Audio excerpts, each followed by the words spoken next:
Hello friends, welcome back to our YouTube channel next current. आज है 13 जनवरी 2022 और 13 जनवरी 2022 के जो भी करंट अफेयर्स के इम्पोर्टेंट क्वेश्चंस होंगे उन्हें मैं यहाँ डिस्कस करूँगा और सभी क्वेश्चन से रिलेटेड आपको फैक्ट भी बताता हुआ चलूँगा। आप आज की वीडियो की PDF फाइल हमारे टेलीग्राम ग्रुप से डाउनलोड कर सकते हैं। टेलीग्राम ग्रुप का लिंक आपको वीडियो के डिस्क्रिप्शन में दिया गया है। अगर आपने अभी तक हमारा चैनल सब्सक्राइब नहीं किया है तो चैनल को सब्सक्राइब करना ना भूलें, साथ ही नोटिफिकेशन बेल को भी प्रेस करें ताकि आपको सभी वीडियो के नोटिफिकेशन मिलते रहें। चलिए शुरू करते हैं आज का अपना पहला क्वेश्चन।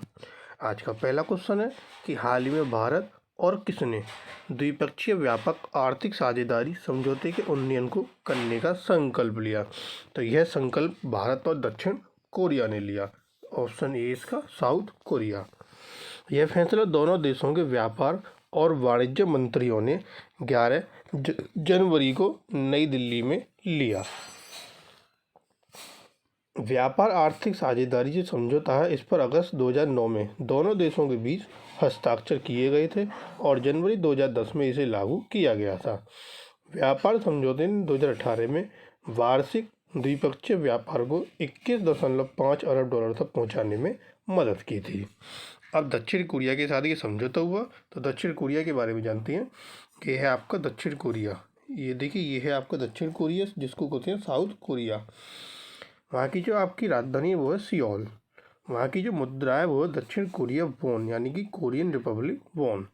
वहाँ के राष्ट्रपति मून जे इन, ये वहाँ के राष्ट्रपति हैं और ये वहाँ के प्रधानमंत्री किम बू क्यूम।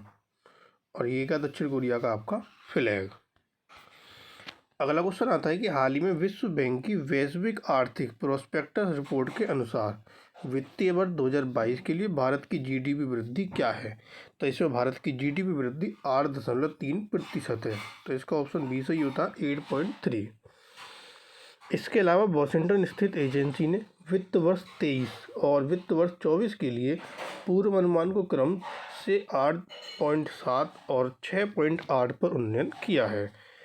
वैश्विक विकास के 2022 में स्पष्ट रूप से घटकर 4.1% होने की उम्मीद है, जो 2021 में 5.5% से गिरकर 2023 में 3.2% हो जाएगा। यानी कि जो 21-22 साल था उसके लिए जो अनुमान लगाया गया था वो 8.3 का था और 2022-23 के लिए अनुमान है 7.5 का और 2023-24 के लिए जो अनुमान है वो है 6.5 का। अगला क्वेश्चन आता है कि हाल ही में किसने अपनी वेबसाइट पर भारत के विश्व धरोहर स्थलों के हिंदी विवरण प्रकाशित करने पर सहमति व्यक्त की। तो यह सहमति व्यक्त की है यूनेस्को ने। ऑप्शन सी यूनेस्को संयुक्त राष्ट्र शैक्षिक, वैज्ञानिक और सांस्कृतिक संगठन। यह निर्णय 10 जनवरी को विश्व हिंदी दिवस के अवसर पर लिया गया। संयुक्त राष्ट्र शैक्षिक, वैज्ञानिक और सांस्कृतिक संगठन का मुख्यालय पेरिस में है और इसका उद्देश्य विश्व शांति और सुरक्षा को बढ़ावा देना है। अगला क्वेश्चन, हाल ही में DRDO द्वारा किसका सफल परीक्षण किया गया। तो DRDO ने सफल परीक्षण किया एक टैंक रोधी मिसाइल का। Option D. DRDO ने 11 जनवरी को man portable anti tank guided missile का सफलतापूर्वक परीक्षण किया।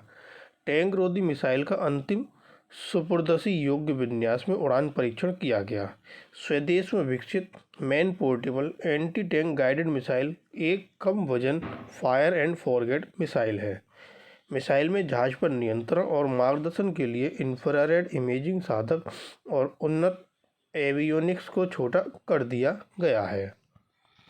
और DRDO ने इसका सफल परीक्षण किया। तो DRDO के बारे में जान लेते हैं। देखिए, ये है आपका DRDO का लोगो, जिसकी फुल फॉर्म होती है defence research and development organisation. यह मिनिस्ट्री ऑफ डिफेंस के अंडर काम करती है, जिसकी स्थापना 1958 में हुई थी। इसका हेडक्वार्टर आपका नई दिल्ली में है और इसके जो ये हैं वहाँ के चेयरमैन डॉक्टर जी सतीश रेड्डी। अगला क्वेश्चन आता है कि राष्ट्रीय युवा दिवस कब मनाया जाता है। राष्ट्रीय युवा दिवस 12 जनवरी को मनाया जाता है। Option A. 1985 में भारत सरकार ने स्वामी विवेकानंद के जन्मदिन पर 12 जनवरी को उनके सम्मान में इस दिन के रूप में घोषित किया। वर्ष 2022 यानी कि इस साल इनकी 159वीं जयंती है। स्वामी विवेकानंद का जन्म नरेंद्र नाथ दत्त के रूप में 12 जनवरी 1863 को हुआ। पश्चिम बंगाल में हुआ था, पश्चिम बंगाल के कोलकाता में। इस पर जो दिवस मनाया गया, इसकी थीम थी it's all in the mind. अगला क्वेश्चन आता है कि हाल ही में सर्बानंद सोनोवाल ने किस राज्य के पहले सर्बानंद सोनोवाल ने किस राज्य के पहले खेल विश्वविद्यालय का उद्घाटन किया? तो ये उद्घाटन आपके असम में हुआ। Option B Assam. केंद्रीय बंदरगाह, जहाजरानी और जलमार्ग और आयुष मंत्री सर्बानंद सोनोवाल ने डिब्रूगढ़ जिले के चबुआ में असम के पहले खेल विश्वविद्यालय के निर्माण का उद्घाटन किया। इसे श्री श्री अनिरुद्ध देव स्पोर्ट्स यूनिवर्सिटी कहा जाएगा। यह मेमोरिया क्षत्रिय समुदाय के महान संत के नाम पर स्थापित किया जा रहा है। अब ये असम में स्थापित होगा, तो असम के बारे में जानते हैं। यह है आपका असम, जिसकी राजधानी है दिसपुर। वहाँ के मुख्यमंत्री हेमंत बिस्वा शर्मा, वहाँ के राज्यपाल हैं जगदीश मुखी।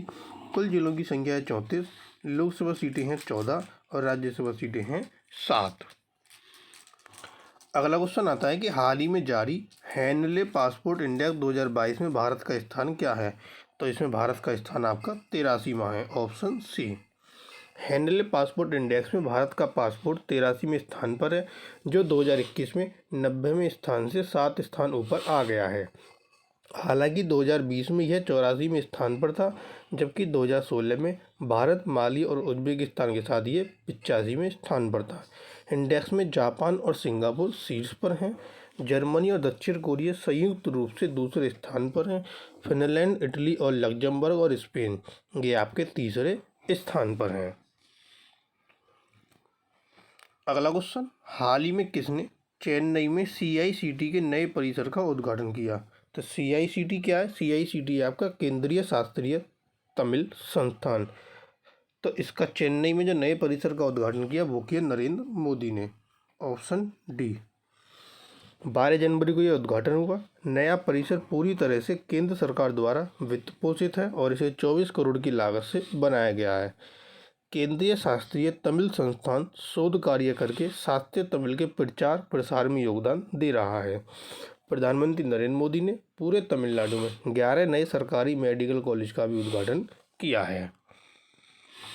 अभी चेन्नई में इसका उद्घाटन हुआ। तो आइए तमिलनाडु के बारे में जानते हैं, क्योंकि तमिलनाडु की राजधानी ही चेन्नई है। ये है आपका तमिलनाडु, जिसकी राजधानी है चेन्नई। वहाँ के मुख्यमंत्री M.K. स्टैलिन, वहाँ के राज्यपाल RN रवि। कुल जिलों की संख्या 38, लोकसभा सीटें 39 और राज्यसभा सीटें 18। अगला क्वेश्चन, हाल ही में फेडरल बैंक ने किसके लिए ऑनलाइन ऋण देने वाला प्लेटफॉर्म federal-insta-loans.com लॉन्च किया? तो ये लॉन्च किया है MSME के लिए। Option A. फेडरल बैंक ने सूक्ष्म, लघु और मध्यम उद्यमों के लिए त्वरित और परेशानी मुक्त ऋण अनुमोदन की सुविधा के लिए एक ऑनलाइन ऋण देने वाला प्लेटफॉर्म federal-insta-loans.com लॉन्च किया। यह प्लेटफॉर्म MSME उधारकर्ताओं को अपने आयकर रिटर्न, बैंक खाता विवरण आदि अपलोड करके डिजिटल रूप से 30 मिनट से भी कम समय में ऋण प्राप्त करने में सक्षम बनाता है। पात्र उधारकर्ता प्लेटफॉर्म के माध्यम से 50 लाख तक का लाभ उठा सकते हैं। अब फेडरल बैंक ने यह सेवा शुरू की। तो फेडरल बैंक की स्थापना कब हुई थी? 23 अप्रैल 1931 को। और इसका मुख्यालय कहाँ है आपका? केरल में। अगला क्वेश्चन, हाल ही में किसने पुडुचेरी में 25वें राष्ट्रीय युवा महोत्सव का उद्घाटन किया? तो पुडुचेरी में 25वें राष्ट्रीय युवा महोत्सव का उद्घाटन किया नरेंद्र मोदी ने। Option B. प्रधानमंत्री नरेंद्र मोदी ने 12 जनवरी को पुडुचेरी में यह उद्घाटन किया। उत्सव के हिस्से के रूप में 13 जनवरी 2022 को एक राष्ट्रीय युवा शिखर सम्मेलन का आयोजन किया जाएगा।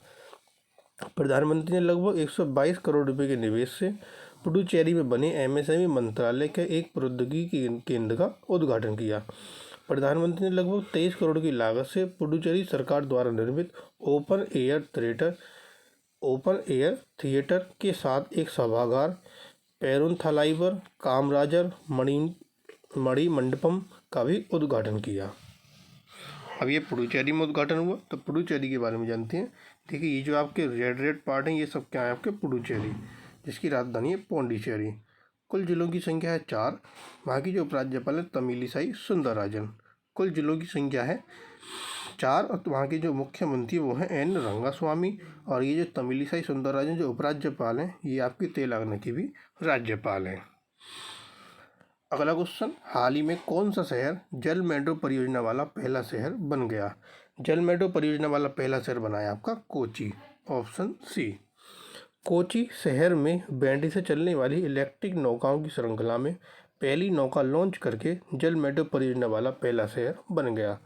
कोची मेट्रो रेल लिमिटेड की नई परियोजना में 15 चिन्हित मार्गों के साथ एक एकीकृत जल परिवहन प्रणाली की परिकल्पना की गई। 78 नावों के बेड़े और 38 जेटी के साथ 76 किलोमीटर तक फैले मार्गों के नेटवर्क के साथ यह 10 द्वीपों को जोड़ेगा। अब कोची में ये जो है मेट्रो परियोजना शुरू की गई, तो कोची कहाँ है आपका? गुजरात में। तो आइए गुजरात के बारे में जान लेते हैं। ये है आपका गुजरात, जिसकी राजधानी है गांधीनगर। वहाँ के मुख्यमंत्री भूपेंद्र पटेल, वहाँ के राज्यपाल हैं आचार्य देवव्रत। कुल जिलों की संख्या 33, लोकसभा सीटें 26 और राज्यसभा सीटें हैं 11। अगला क्वेश्चन, हाल ही में किस देश के क्रिस मॉरिसस ने क्रिकेट के सभी प्रारूप से संन्यास की घोषणा की? तो ये घोषणा की है दक्षिण अफ्रीका के क्रिस मॉरिस ने, ऑप्शन डी। 11 जनवरी को यह घोषणा करी। वह घरेलू टीम टाइटंस के साथ कोचिंग की भूमिका निभाने के लिए तैयार हैं।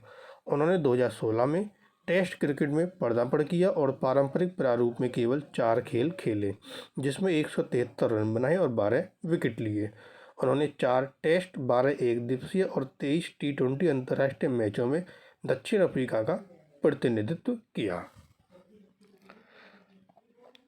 दक्षिण अफ्रीका के थे ये क्रिस मॉरिस जिन्होंने ये घोषणा करी। तो दक्षिण अफ्रीका के बारे में जानते हैं, ये है दक्षिण अफ्रीका, जिसकी राजधानी है प्रिटोरिया, जो कि आपके केप टाउन में है। वहाँ की जो मुद्रा है साउथ अफ्रीकन रैंड। वहाँ के जो राष्ट्रपति हैं साइरिल रामापोसा और वहाँ के जो उपराष्ट्रपति हैं वो हैं डेविड मबूजा। और ये क्या है आपका वहाँ का फ्लैग। तो ये थे आपके आज के करंट अफेयर्स के इम्पोर्टेंट क्वेश्चन। अब आता है क्वेश्चन ऑफ द टुडे। हाल ही में Ratan N Tata the authorised biography नामक पुस्तक किसके द्वारा लिखी गई? तो यह पुस्तक किसके द्वारा लिखी गई? 4 ऑप्शन आपको यहाँ दिए गए हैं। एक आंसर आपको कमेंट बॉक्स में देना है। और जो कल क्वेश्चन पूछा था कि हाल ही में किस देश ने ऋण की मदद से जाफना जिले को अपनी राजधानी शहर में जोड़ने वाली एक लग्जरी ट्रेन सेवा शुरू की? तो ये लग्जरी ट्रेन सेवा श्रीलंका ने शुरू की, ऑप्शन सी। ये थे आपके आज के करंट अफेयर्स के इम्पोर्टेंट क्वेश्चन। आपको वीडियो पसंद आए तो वीडियो को लाइक, कमेंट और शेयर जरूर करें। साथ ही साथ चैनल को सब्सक्राइब कर नोटिफिकेशन बेल को भी प्रेस करें, ताकि आपको सभी वीडियो के नोटिफिकेशन मिलते रहें। Thank you.